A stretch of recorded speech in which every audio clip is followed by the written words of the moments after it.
Middle class और lower middle class या poor people या रिच पीपल, ये किसी का बिजनेस नहीं बचा, ये सबका बिजनेस हो गया।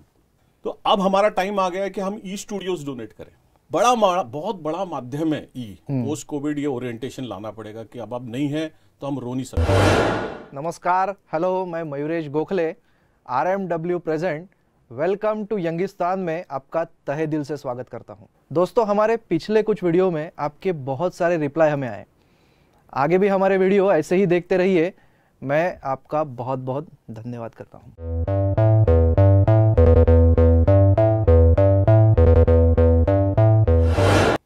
आज का जो हमारा टॉपिक है वो है post covid future of learning.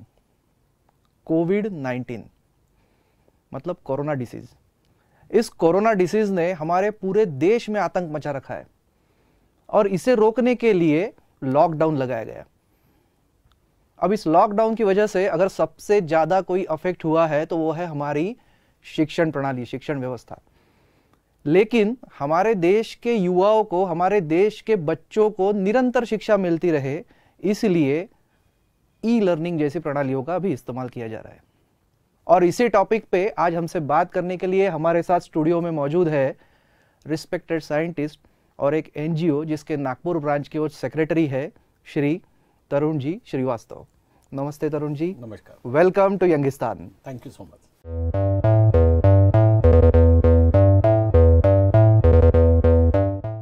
ये जो ई लर्निंग प्रणाली है, जो ई लर्निंग का अभी जो एक व्यवस्था बनी हुई है, अपर मिडिल क्लास और रिच क्लास में ये एडजस्ट हो जाती है। ये लोग अवेयर होते हैं, फैमिलियर है ये सिस्टम से। लेकिन लोअर मिडिल क्लास में थोड़ा सा दिक्कत जा रही है। तो ये ई लर्निंग व्यवस्था जो है, ये फिजिबल है क्या? ये अल्टरनेटिव एजुकेशन सोर्स हो सकता है? बहुत अच्छा सवाल है आपने पूछा। लेकिन बिफोर आपने सवाल पूछा, मैं आपको सब दर्शकों को बता दूं कि ये एक सबसे अच्छा टॉपिक आप लोगों ने चुना है, खासतौर से कोविड के परिस्थिति में, क्योंकि कोविड को अब हमने अपॉर्चुनिटी करके लेना है। हम जुलाई में बैठे हैं।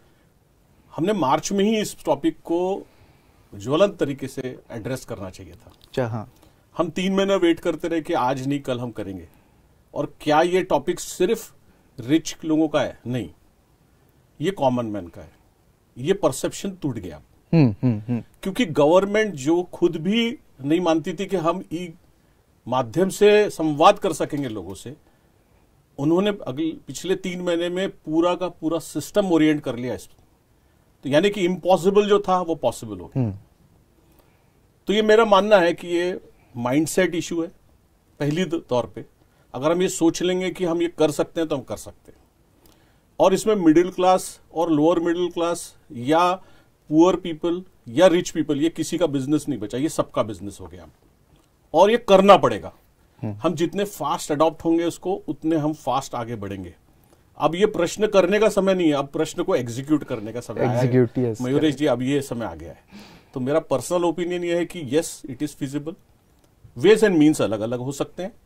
कुछ वेज एंड मीन्स इस तरह से हो सकते हैं कि जिनके पास में सुविधा उपलब्ध नहीं है, वहां सोशल ऑर्गेनाइजेशन जाके काम करे। हाँ, तो जैसे कि आप एक NGO से जुड़े हैं और उसके सेक्रेटरी है, ऐसा हमें पता चला।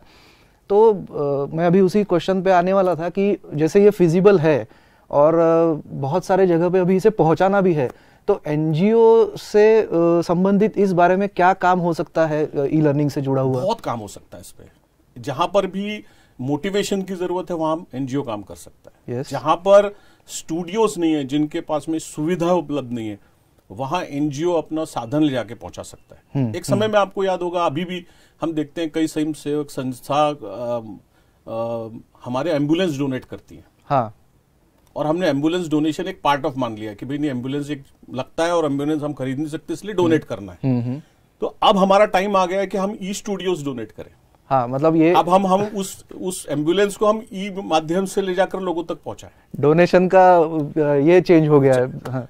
अगला लेवल आ जाएगा कि आपके पास में ओल्ड लैपटॉप्स हैं। हमारे कई मोबाइल्स ऐसे हैं जो हम चेंज कर लेते हैं और वो रीयूजेबल भी नहीं बचते, लेकिन वो बेसिक वीडियो शो करने के काम आ सकते हैं। एग्जैक्टली। तो एक हम नई पहल कर सकते हैं जहां पर ओल्ड लैपटॉप्स, वीडियोस, और कुछ लोग नए भी दे सकते हैं। कई लोगों के पास में कॉर्पोरेट सोशल रिस्पॉन्सिबिलिटी के तहत में पैसा होता है, मतलब अभी इस माध्यम से जरिए हम दर्शकों को ये भी कह सकते हैं कि डोनेशंस ज़रूरी नहीं है कि आप पैसे में ही देना चाहिए।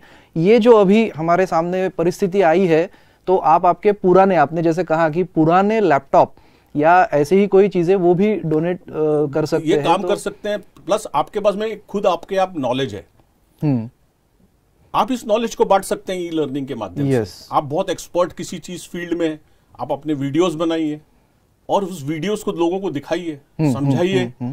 ये अवेयरनेस के भी वीडियोस हो सकते हैं, एजुकेशनल वीडियोस हो सकते हैं। करेक्ट। बहुत बड़ा माध्यम है ई। यस, मतलब काफी सारी ऐसी चीजें हैं जो इसमें आगे एनजीओ के थ्रू।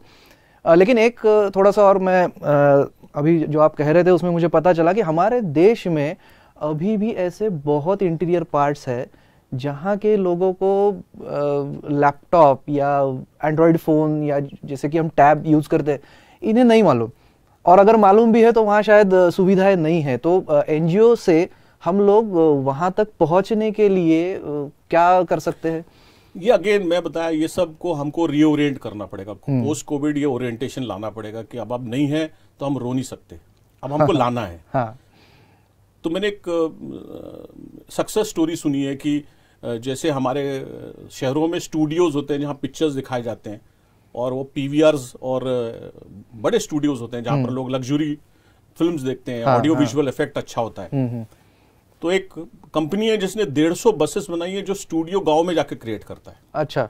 और वो पिक्चर दिखाता है, ऐसा लगता है जैसे आप कहीं शहर में कोई बड़े मॉल में बैठ के पिक्चर देख रहे हैं। मतलब जो शहर का जो वातावरण जो कुछ उन्हें मिल रहा है वो वहां उनको बस में वो दिखा रहा है सारा, इसमें वो पूरा रिक्रिएट करता है। क्या बात, क्या बात। तो क्या जब वो कर सकते हैं तो क्या हम ई लर्निंग के क्लासेस को इस तरह से नहीं क्रिएट कर सकेंगे? Yes, correct. It's a matter of reorienting how quickly we do. हमको कितने जल्दी रीओरिएंट करना है सब्जेक्ट पे। गवर्नमेंट की स्कीम्स के थ्रू कई पंचायत तक हमारा ब्रॉडबैंड वगैरह पहुंच गया है, तो क्या वो वहां पर हम एक छोटे स्टूडियोज बना के स्कूल की शुरुआत करें ताकि लोग वहां जाकर कम से कम नेट कनेक्शन ले सके वहां पर? तो बहुत पॉसिबिलिटी। अब ये देश वो देश नहीं रहा, अब बढ़ गया ये। अच्छा, अब आगे बढ़ गए हम। Yes yes. आप सोच नहीं सकते, वहां कनेक्टिविटी है, कनेक्टिविटी इशू नहीं रहा, टेक्नोलॉजी इशू नहीं रहा, तो इशू क्या है? एंड मैन पावर इशू नहीं है, तो फिर इशू क्या है? माइंडसेट है। माइंडसेट है, करेक्ट। अब हमको इसको ये एक्सेप्ट करो कि हम कर सकते हैं और आगे बढ़ो। कोविड को एक अपॉर्चुनिटी हमने सोचना चाहिए। मैं देख रहा हूं कि कई बार निगेटिविटी थोड़े से कुछ लोग रहते हैं जो ऐसी बातें करते हैं, लेकिन सर से बात करने के बाद अभी एक लग रहा है कि नहीं, ये तो हमारे भारत देश के लिए शायद बहुत अच्छा रहेगा कि इसके आगे जो हम करने वाले हैं ये सही में हम महासत्ता बनेंगे। सर, कल हम लोग बात कर रहे थे तो उस वक्त में आपने कुछ एक ई यूनिवर्सिटी के बारे में मुझे कुछ बताया था कि थोड़ा सा उसमें भी कुछ है, तो ये एग्जैक्टली क्या है? हमारे दर्शक भी जानना चाहेंगे कि एग्जैक्टली ये क्या कंसेप्ट है ई यूनिवर्सिटी। अब सारी प्रणाली विदेशों में तो कई सालों से उन्होंने ई पे शिफ्ट कर दी है। इंडिया ने भी कई ऐसे पोर्टल्स हैं जिसमें आप स्वयं, एक पोर्टल है जहां पर आप जाकर ऑनलाइन पढ़ सकते हैं और यूनिवर्सिटी के समान एग्जाम दे सकते हैं। तो ये प्रणाली अब इंडिया में आनी ही पड़ेगी। जैसे स्कूल और कॉलेजेस दिखते हैं वैसे कॉलेजेस और स्कूल दिखेंगे नहीं। शायद वही स्कूल और कॉलेजेस ज्यादा लंबे खड़े रहेंगे जो ई लर्निंग और पोस्ट कोविड को अडॉप्ट कर सकेंगे। और ऐसे प्रणाली को न केवल वो रिस्ट्रिक्ट करेंगे अपने एरिया में स्कूल के बच्चों को पढ़ाने के लिए, पर हो सकता है कि ये बच्चे इंटरनेशनल, इंटरसिटी या कोई भी लेवल के हो सकते हैं। तो जिसका कंटेंट सबसे अच्छा होगा, हाँ, वो सबसे ज्यादा चलेगा। तो बिजनेस के लिए भी एक अच्छी अपॉर्चुनिटी है कि इसको आप रीओरिएंट करके करें। स्कूल और कॉलेजेस के लिए एक अच्छी अपॉर्चुनिटी है कि अपना स्टैंडर्ड बढ़ाएं और अच्छे से अच्छा प्रोग्राम दें।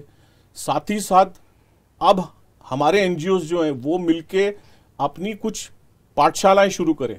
ओके। मॉरल साइंस के लेक्चर्स दें और बच्चों को पढ़ाएं। हाँ, ये एक और नया इसमें आ सकता है कि उनकी वो ई स्कूल शुरू कर सकते हैं। उनकी स्कूल शुरू, यस, करेक्ट। एक्सेप्ट करना पड़ेगा ये फैक्ट को। ऑब्जेक्टिव पेपर सेट करें, क्रिएटिव पेपर सेट करें, correct correct, creative method of examination निकालें और आगे बढ़े। यस, काफ़ी पॉजिटिव महसूस कर रहा हूँ मैं यहाँ जब सर से बात कर रहा हूँ। कोविड-19 के इस टॉपिक में हमने जो फ्यूचर ई लर्निंग के बारे में अभी बात की, तो अभी सही में मुझे ये लग रहा है कि ये फिजिबल है। सर ने कहा है कि फिजिबल अभी हमें नहीं सोचना है, ये एक बहुत अच्छी अल्टरनेटिव मेथड हो सकती है। एक लाइन मैं यहाँ पे कहना चाहूँगा कि ज्योत से ज्योत जलाते चलो, ज्ञान की गंगा बहाते चलो। ये शिक्षा की ज्योत हमें भी जलाए रखनी है। तरुण जी, आपका बहुत बहुत धन्यवाद। आपने हमें बहुत महत्वपूर्ण जानकारी इस फ्यूचर ई लर्निंग के बारे में दी। दोस्तों, ऐसे ही नए विषय को, नए टॉपिक को लेकर हम फिर आपके सामने हाजिर होंगे। देखते रहिए RMW present. Welcome to Youngistan.